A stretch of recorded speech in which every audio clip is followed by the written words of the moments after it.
Hi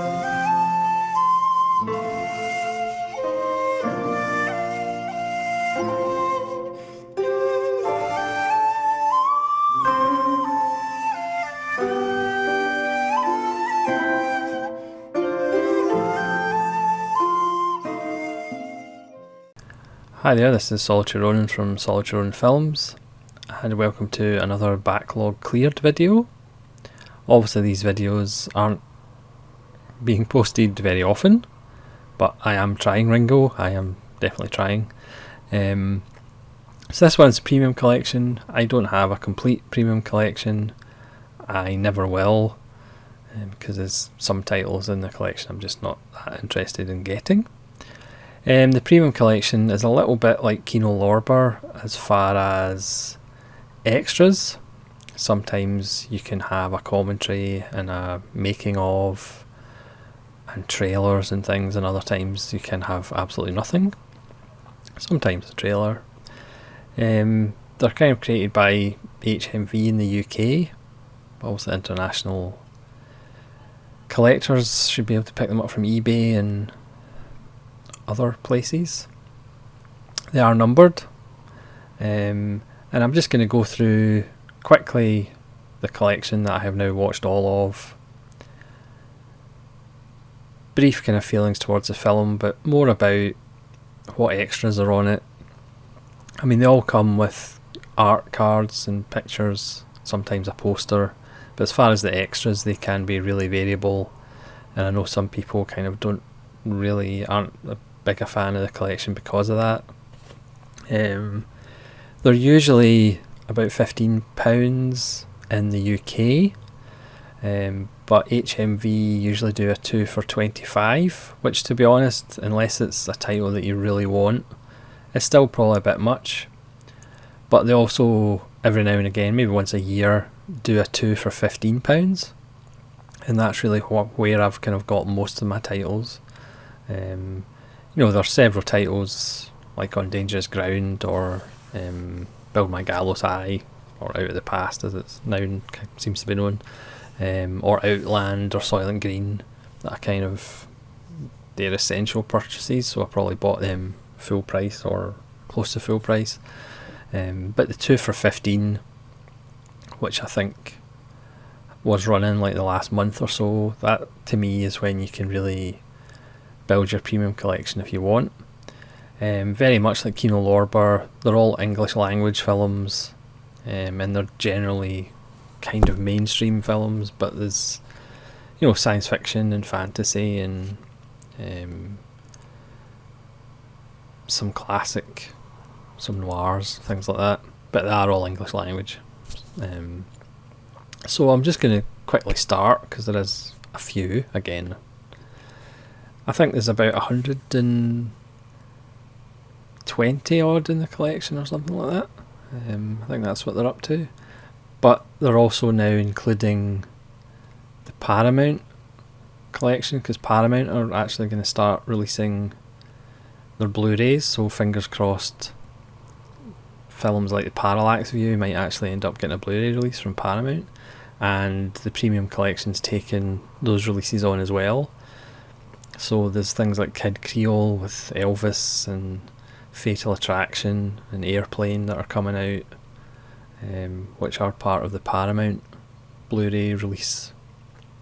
So hopefully, fingers crossed, we'll get Parallax View, amongst other Paramount Vault titles that we've been looking for on Blu-ray for quite some time. So the first one is from 1954, it's Spine Number 1, and that's Them, which has a behind the scenes archive footage montage on the design and operation of the giant ants. So not a lot of extras on this release. This is a really fun creature feature, post-radiation concerns and atom bomb type stuff. The print looks really, really good. To be honest, the DVD print looks pretty good as well. And with Premium Collection, a lot of the titles are Blu-ray, DVD and digital download as well. This is number 3, The Omega Man from 1971, which is awesome. And this one has an introduction by co-stars Eric Laneuville and Paul Coslow and screenwriter Joyce H. Corrington, and it has a vintage featurette, The Last Man Alive, The Omega Man. Next is another must-have for me anyway. It's Spy Number 4, and it's Soylent Green, again with Charlton Heston. This is from 1973. And this one has a commentary by director Richard Fleischer and Lee Taylor Young. And again, a retrospective making of, a look at the world of Soylent Green, and MGM's tribute to Edward G. Robinson's 101st and last film. So for me, this is an essential purchase. The film's great, and also it does have really good extras as well. Next is number 5 from 1976, All the President's Men. And this one, again, is stacked with extras. This is it's got a commentary by Robert Redford. It has Telling the Truth About Lies, the making of All the President's Men, Woodward and Bernstein lighting the fire, Out of the Shadows, The Man Who Was Deep Throat, Pressure on the Press, the making of All the President's Men, and a vintage Jason Robards interview excerpt from Dinah, hosted by Dinah Shore. So that one is stacked with extras, and it's a very good film as well. Next is another favourite from my youth. It's Spy Number 6, Logan's Run, from 1976. It's weird, some of the boxes actually have like wraparound imagery, and most of them don't. It's kind of weird, very much like the extras. It's kind of hit and miss about the box design. This one has a commentary with Michael York, director Michael Anderson, and costume designer Bill Thomas, and a vintage featurette, a look into the 23rd century. Number 7, 1980, is The Shining by Stanley Kubrick. And this one has a commentary by the Steadicam inventor operator Garrett Brown and historian John Baxter. Vivian Kubrick's documentary The Making of The Shining with optional commentary, and 3 mesmerising featurettes, View from the Overlook, Crafting The Shining, The Visions of Stanley Kubrick, and Wendy Carlos, Composer. So again, that's one that's got some really nice extras. Number 8 from 1982 is Barry Levinson's Diner, which is a lot of fun. This one has a behind the scenes documentary, Diner on the Flip Side, which obviously a lot of young actors like Steve Guttenberg, Daniel Stern, Mickey Rourke, Kevin Bacon, Paul Reiser talk about being in the film, and an introduction with Barry Levinson and the film's stars. Number 10 is Gremlins from 1990. Sorry, Gremlins 2 even from 1990. And for a long time this was the only UK Blu-ray release of Gremlins 2. I think there's since been a double Blu-ray release. There's over 20 minutes of never seen before footage, a behind the scenes documentary, and a commentary with Joe Dante, who's always good value for money, actor Zach Galligan, writer Charlie Haas, and producer Michael Fennell, and a gag reel. Number 13 is John Boorman's awesome Excalibur, and I would say this one is a must purchase, apart from the fact the film's excellent, but also includes a John Boorman commentary, and John Boorman has some of the greatest commentaries you'll ever listen to. Really good and informative. Next, from 1986, is Spy Number 14, The Mission. This one has a commentary by director Roland Joffe, BBC Omnibus documentary, People on a Mission, chronicling the movie's South American location shoot and examining the heartbreaking lives of the Waumana Indians who portrayed the film's Guanari tribespeople, and a theatrical trailer. Number 16 from 1983 is Tony Scott's debut The Hunger, which is a lovely, elegant vampire film. in the commentary by Tony Scott and Susan Sarandon. Next is Spy number 17 from 1970, Performance, by Donald Cammell and Nick Rogue. And this one has a new featurette, Influence and Controversy, which is actually really good, and I can't remember, I would say it's at least half an hour long. A vintage featurette and a trailer. Performance is a film that there's a lot I don't like in it, but then there's a lot that I really like in it.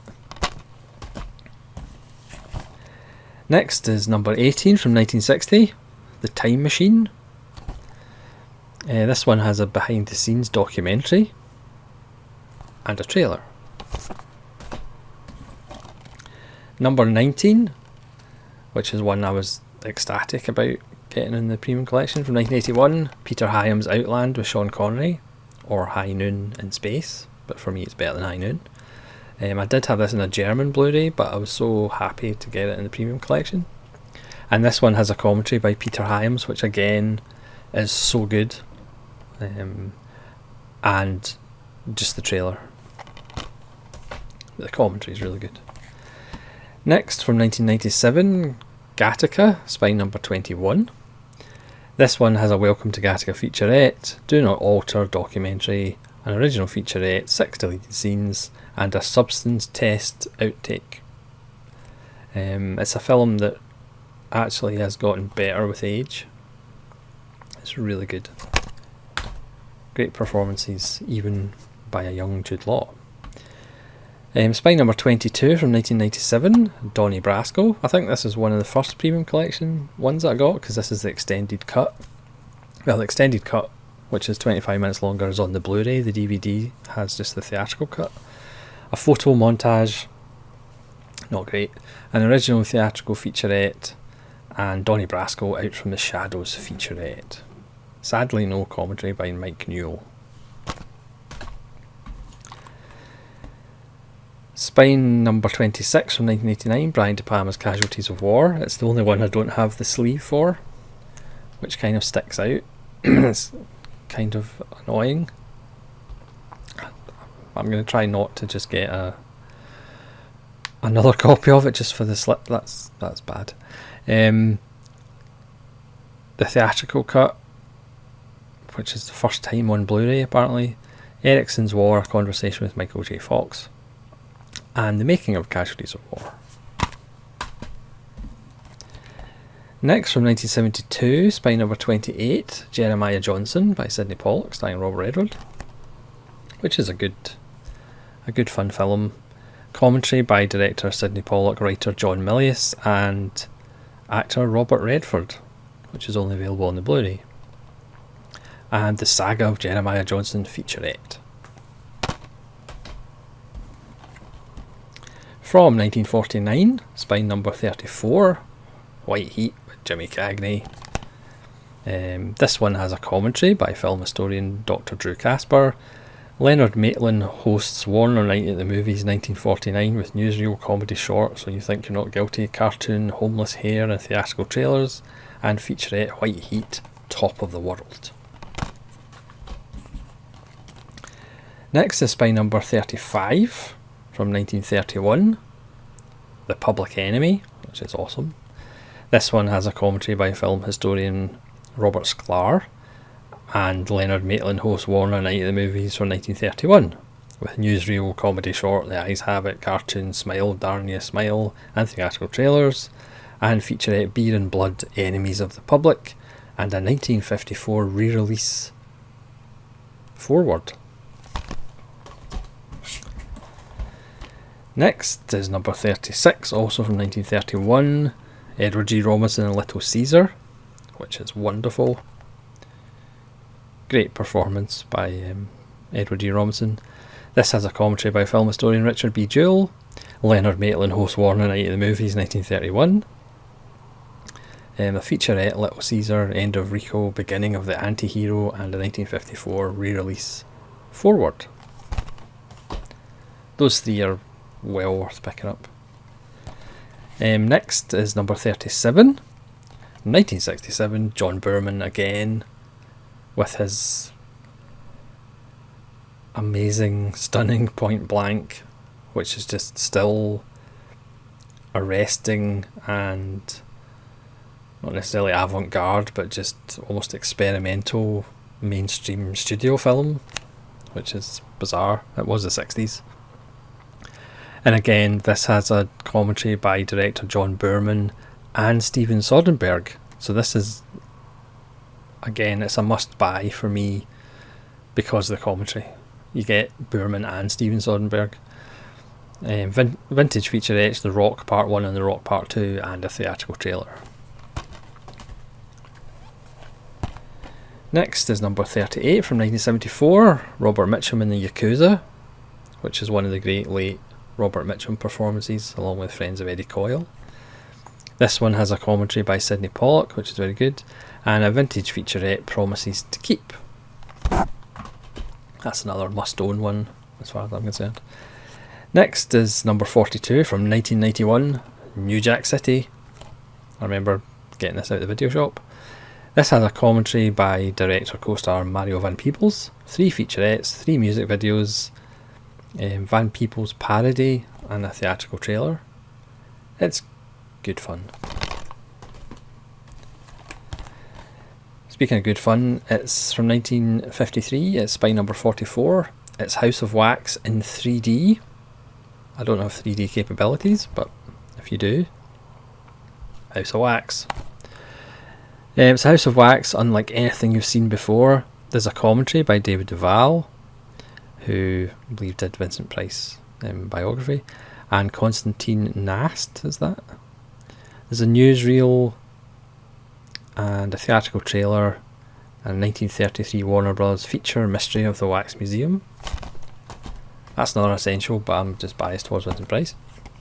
Next, from 1963, Spy number 45, Robert Wise's The Haunting, which is wonderful.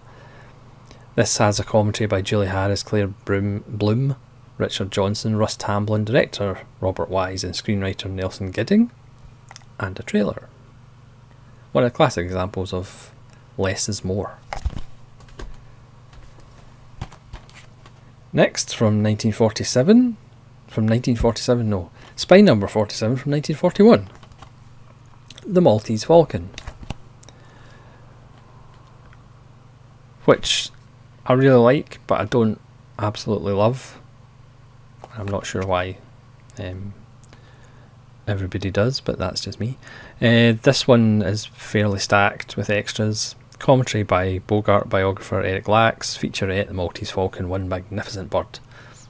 Breakdown of 1941, studio blooper reel, makeup tests, becoming attractions, the trailers of Humphrey Bogart, Warner Night of the Movies 1941, with cartoons and newsreel. And there's an audio-only bonus of 3 radio show adaptations, 2 featuring the movie's original stars, plus another starring Edward G. Robinson, which is interesting to check out. Next, from 1946, Spy number 49, my favourite Bogart and Bacall film, The Big Sleep. This one has the 1945 alternate version. It has a featurette on The Big Sleep comparisons between the 1945 and the 1946 version, an introduction by Robert Gitt, and a theatrical trailer. From 1973, Spy number 53, Terrence Malick's debut Badlands. And this one just has absence of Malick interviews with cast and crew, which is very good. Again, I think it's about half an hour, maybe more than half an hour, and just the trailer. So not hugely stacked with extras in that one. Next, from 1953, Spy number 54, The Beast from 20,000 Fathoms.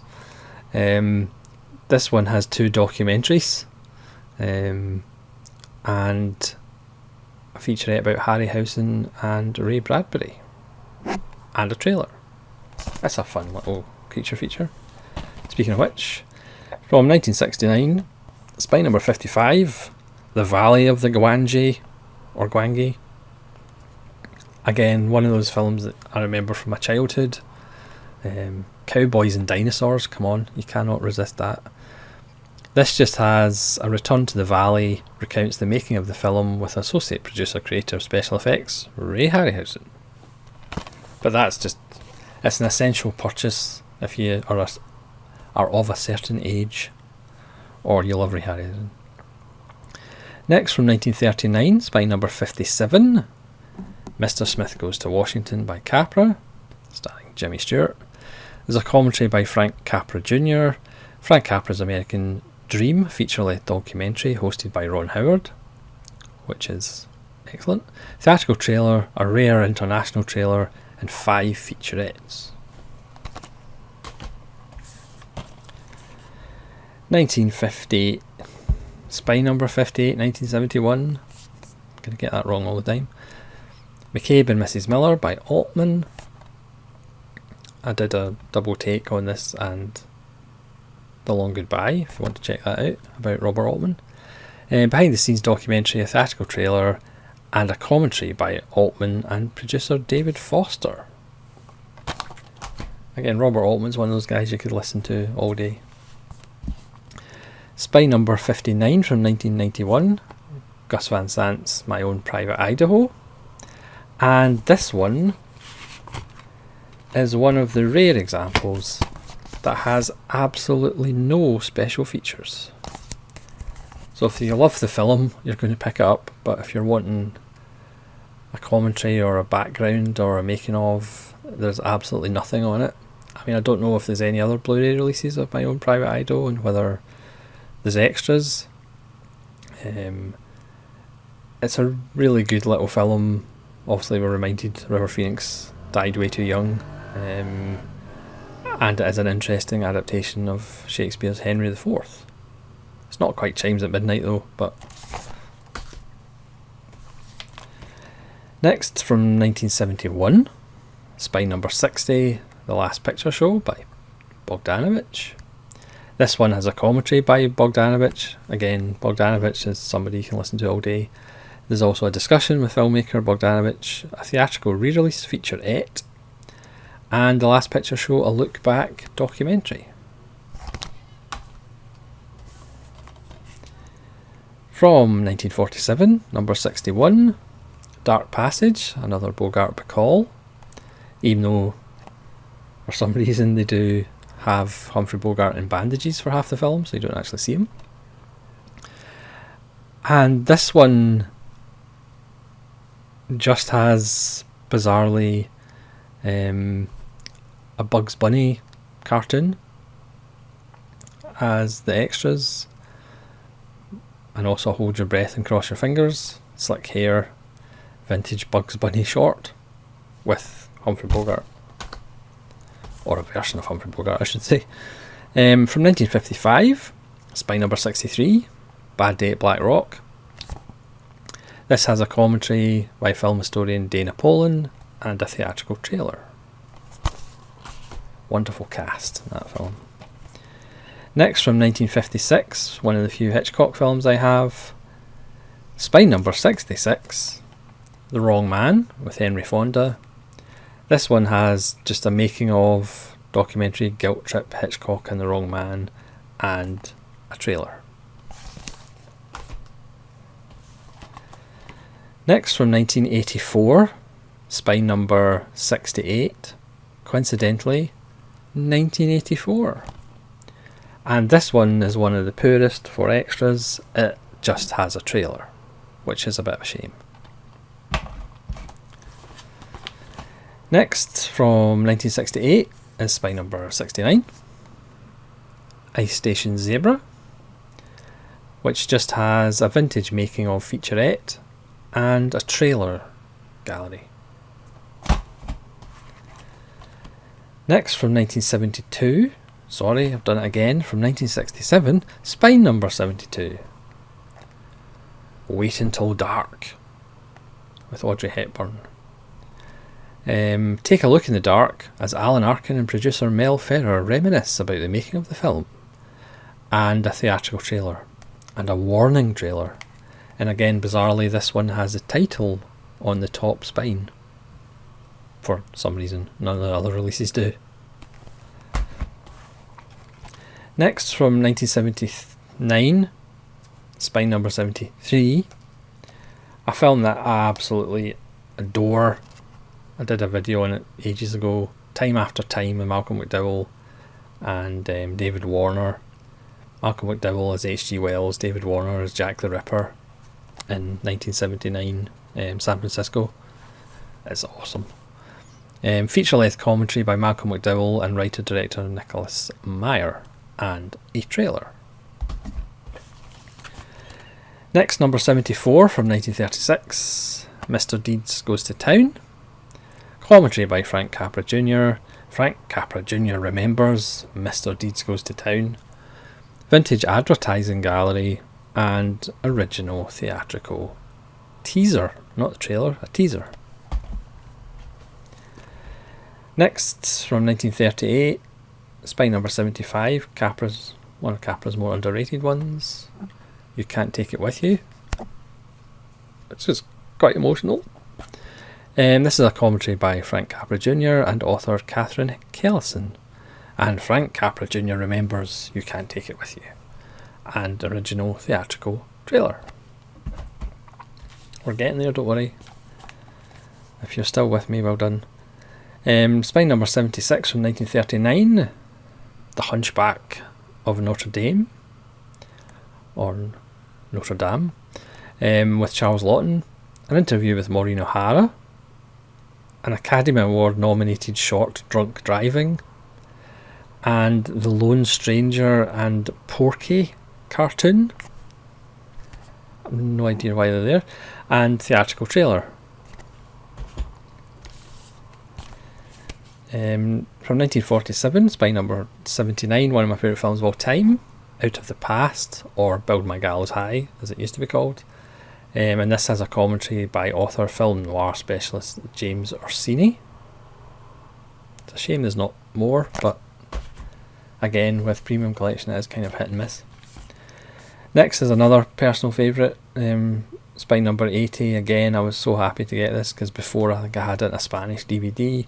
From 1952, Nicholas Ray's On Dangerous Ground with Ida Lupino and Robert Ryan. It's so good.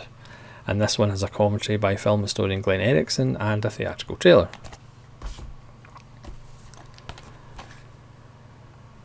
From 1976, Spine Number 82, Marathon Man.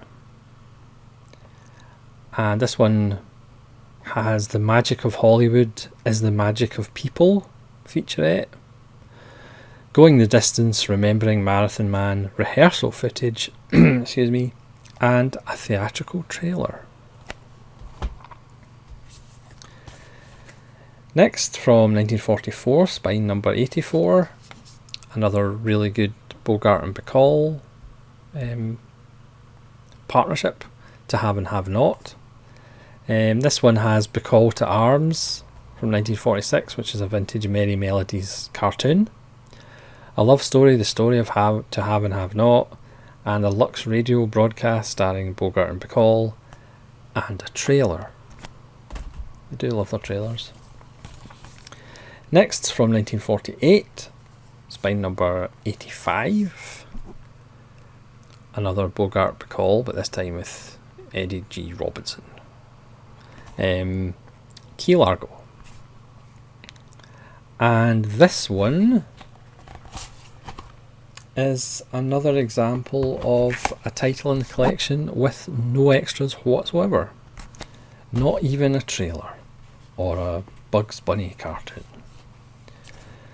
Next, from 1984, Spine Number 87, Peter Hyams' 2010, the year we make contact.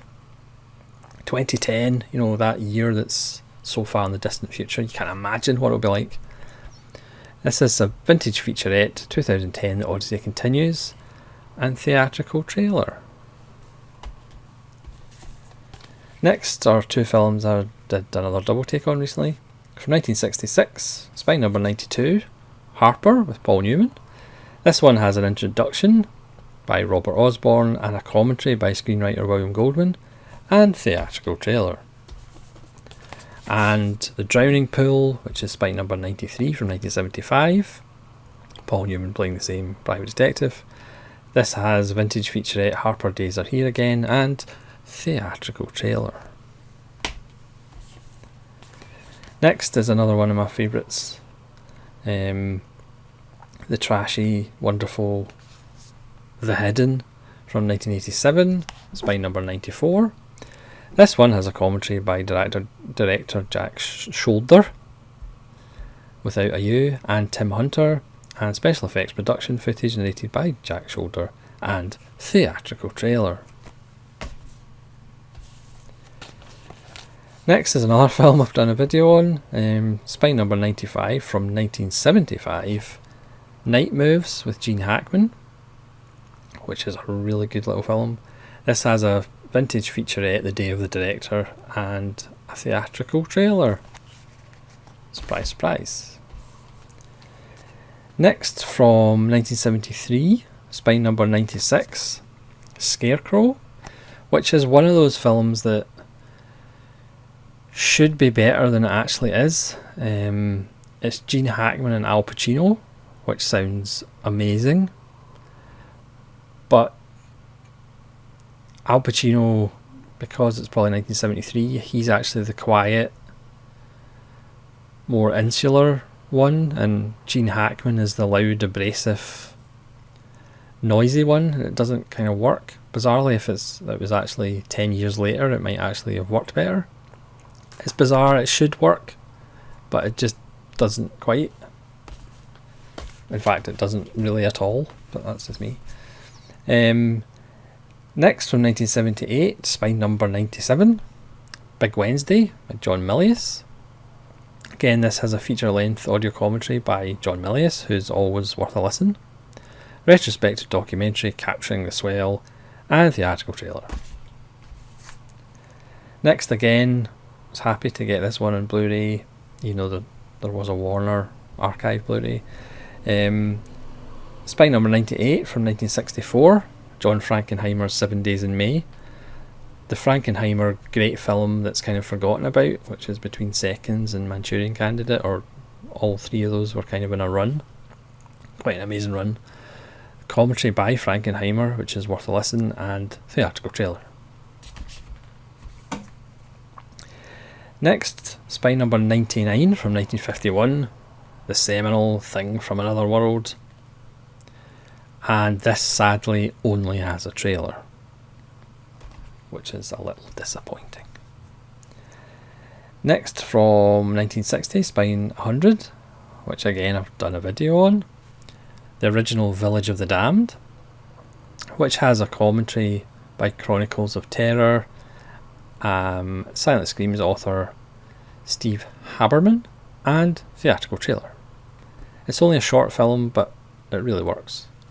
And it's not just because I'm biased, because it's George Sanders. Okay, I'm partially biased because it's George Sanders. Next, Spine number 101 from 1972. Coincidentally, Dracula AD, 1972. Again, this one only has a trailer, which is a little disappointing. And from 1973, Spine number 102, The Satanic Rites of Dracula, which sadly again only has a trailer. I mean, if you're a big fan of trailers, then Premium Collection's your collection. Another film that I like a lot, which was in a Warner archive Blu-ray, as a lot of these are, Spine number 103 from 1993, Judgment Night, great turn by Dennis Leary and Eric Schrode, who's actually Everlast from the rap crew House of Pain, who you'll probably remember with the smash hit Jump Around. And again, sadly, this one has no extras whatsoever. It's got a really good soundtrack as well. A mix of metal and rap artists. From 1949, Spine 104, Gun Crazy, Joseph H. Lewis. This one has a commentary by author film noir specialist Glenn Erickson, and a documentary film noir bringing darkness to light. It's an excellent little pot boiler. Next, you could argue, is one of the best films in the collection. Spy Number 105 from 1976. Richard Lester's Robin and Marion. This is absolutely stunning. Again, it's a film that I never really appreciated when I was young, but now that I'm older, I can appreciate the hell out of it. It's about growing old. It's just awesome. It's one of the greatest casts ever assembled. But tragically, this has absolutely no extras. Now, to get it on Blu-ray, it's still an essential purchase because it's a masterpiece. But it's just a shame that there's no extras in it. Spy Number 107 from 1983. The Man with Two Brains with Steve Martin. And again, this one just has a trailer. Some people might argue that's too much. From 1981, 108, Wolfen with Albert Finney, which I've always had a soft spot. Again, just a trailer. Again, that was Warner Archive Blu-ray as well. From 1977, Spy Number 109, Donald Cammell's Demon Seed with Julie Christie. Again, sadly, just a trailer. From 1970, Spy Number 110, Peckinpah's The Ballad of Cable Hogue, which is just a lovely little film. This one has a commentary by Peckinpah biographers, documentarians Nick Redman, Paul Cedar, Gardner Simmons and David Weddell, and featurette The Ladiest Damned Lady, An Afternoon with actress Stella Stevens, and the obligatory theatrical trailer. And finally, you'll be glad to know, Spy Number 112 from 1992, John Landis's Innocent Blood, his take on the vampire film, and only a trailer. I mean, again, I think we're probably up to about 125 or something like that titles. You can correct me in the comments below.